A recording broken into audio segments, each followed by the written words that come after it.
Hey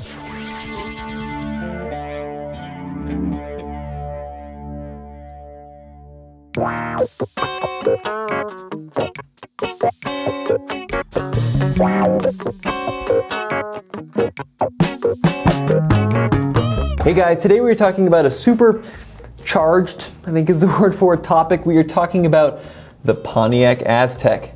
That's right, the butt of so many jokes, the car that everybody loves to hate on.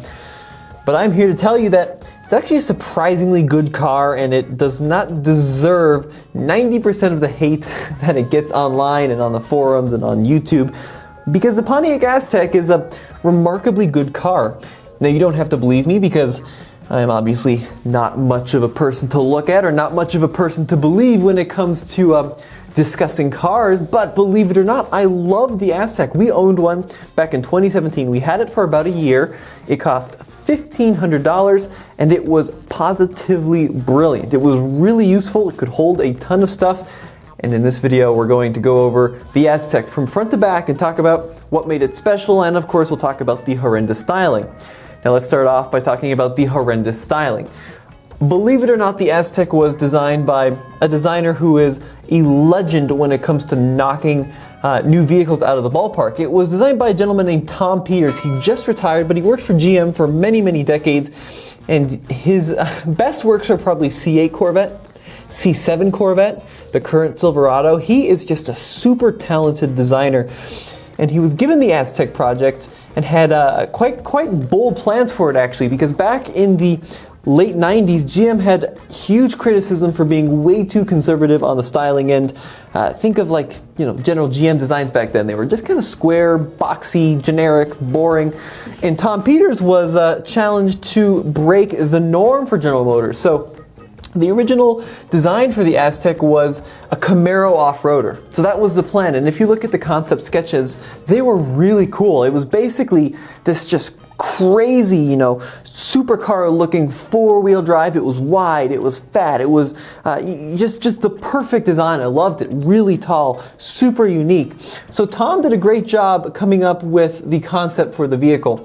But unfortunately, they didn't have the platform for a supercar off-roader, if you know what I mean. It was such a unique idea, and I don't think that the penny pinchers could have made it financially viable. So they said, you know what? We love this idea. The SRV, the Sport Recreation Vehicle.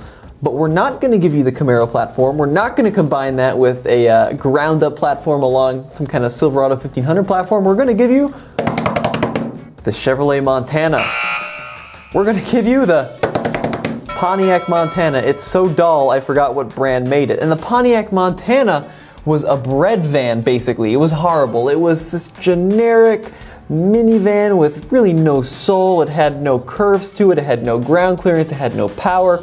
And Tom was stuck with this really cool four-wheel drive Camaro, basically, and he had to put it on the Montana platform using minivan underpinnings, minivan drivetrain, and minivan proportions. And it was the minivan proportions that really led to this remarkable looking vehicle. The funny thing is about the Aztek, 20 some years later after the first model hit the showrooms, I think it looks surprisingly normal. So back in the early 2000s, first year was 01, yeah, it was probably pretty just shocking to look at. But nowadays, like the stacked headlight thing, where the headlights are separate from the turn signals, the crazy grills, it doesn't look that weird. Every car now has these crazy stacked headlights, it seems. I mean, the whole Hyundai design language is moving something that is similar to this. Think like the Kona.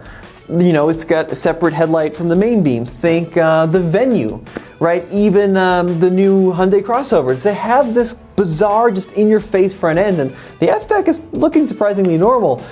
It came out, people were remarkably upset about the design. I think GM was surprised about that, so they toned it down. So the 01 had the crazy plastic front end with the ribs along the side. They got rid of those after 01, and they just made a body color, make it look more normal. But the design was just a small part of the actual Aztek execution, because the benefit of the design is there were huge amounts of room on the inside. So even though the Pontiac Montana may have been a pretty miserable thing to look at, on the inside it was really, really roomy. and the Aztek was incredibly roomy. So for families of 4 or perhaps even 5 people that didn't need a third row, the Aztek has a ton of space. Now we're going to start at the front, talk about what's under the hood. 3.4 liter V6. They used it in pretty much everything back in the early 2000s. It was like the corporate GM engine. Not a huge amount of power, like mid 100 range on the horsepower. Not hugely reliable, but also not hugely unreliable. Versions of this engine were supercharged in other GM products, and they made really good power. Ours had 195,000 miles, ran like a top. I think the original owner replaced head gaskets like 2 or 3 times, some crazy number. Most of the Azteks you'll find were front wheel drive, made it to a 4-speed automatic. However, ours was the Versatrack all-wheel drive, and Versatrack was a really pretty high-tech system. It was still front-wheel drive base, but in the rear, they had this crazy clutch setup that could distribute torque left and right. So rather than just having an open diff in the rear and allowing the brakes to squeeze to distribute power with traction control, they actually had this like fluid-based clutch system, and it was a really high-tech system that was, I imagine, quite expensive to engineer. So nowadays everything is, lifestyle this, lifestyle that. Throw your canoes on the back. Pontiac was advertising stuff like that back in 01, and it just didn't really resonate with people. But the Aztek, believe it or not, if you could give it more ground clearance, and ideally if it had a low range, the Versatrack system was surprisingly good. I would say way better than the Honda CR-V back in the day. And actually, one of our guys, Grant, our marketing guy, went on the launch of the Aztek back in Tahoe, and they had this ice skating rink, and they had this demonstration where they lined an Aztek up against a Honda CR-V, and they did a tug of war, and the Aztek just smoked the CR-V because they had this crazy twin clutch Versatrack system in the rear. So all-wheel drive system was good, and the interior was so much better than the exterior design. Available heads-up display back in 2001. FCA is super excited that they just put a heads-up display into the new Ram TRX, which is like a $90,000 super truck. Even the Aztek had it way back 20 years ago. Gauges had these really cool, sporty Pontiac-looking gauges. The steering wheel was multifunctional, and it was really thick. It was a nice steering wheel to hold on to, leather-wrapped. Radio was pretty good as well. So they had tons of speakers throughout, but my favorite part is in the rear, in the trunk area, they had a separate audio system that you could program using buttons, so you could actually set your own tailgating tunes from the rear, which was great. So you didn't have to walk around to the front to turn up the volume if you're having a little party in the back. You just lift up the gate and you can have it back there. Not that you'd have a party in the back, because you wouldn't have many friends, because they would think you're crazy for telling you the Aztek is worth buying. But anyways, if you did, they were back there.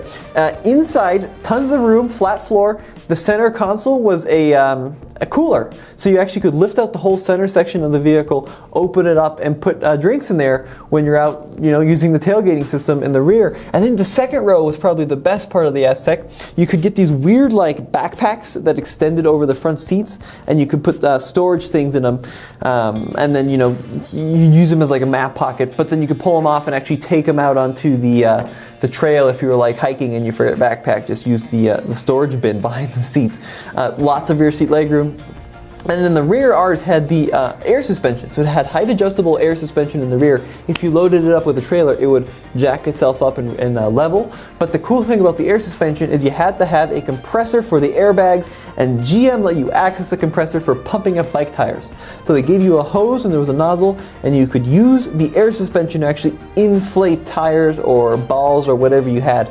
Tons of forward-thinking things that have kind of disappeared from the market nowadays, but were pretty brilliant. I like the rear seat, the rear entertainment system, and then of course the tent. We actually had to buy a tent for ours. It was $250 because everyone wants the tent just to say, oh, I've got an Aztek tent. It was a pain in the butt to put up, but when it was up, it was really well integrated into the rear of the vehicle.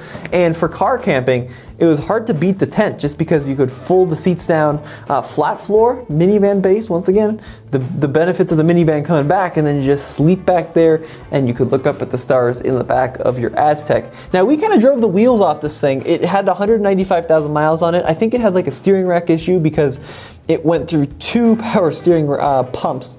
The first one was faulty, the second one wasn't faulty, but you could kind of hear it starting to whine already after the few thousand miles we put on it.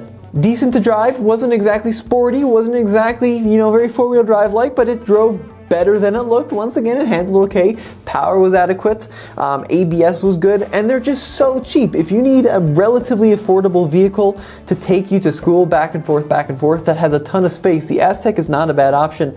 The engine, other than the head gasket issue, was pretty solid. And yeah, I mean, highly underrated car. Everyone hates them online, but for $1,500, $2,000, you can pick them up all day long. Try to get the Versatrack all-wheel drive one because it was really a genuinely cool system. And just for hauling people back and forth, going through the snow, maybe occasionally hitting the dirt, it's pretty good. It really is. It's not a good-looking car. I don't think it's as bad as everyone said it was, but on the road, it's a much higher performer than you might expect. Well, there's your quick look at the Pontiac Aztek, a car that everyone hates, but a car that this skinny nerd says is actually not all that bad, especially if you can get them for cheap enough. Check out TFL Classics because we have a ton more videos coming up. This is just a Tommy rant, as I like to get from my dad, talking about how this is an underrated vehicle. And check out TFLcar.com and TFLtrucks.com for the latest and greatest in new car reviews.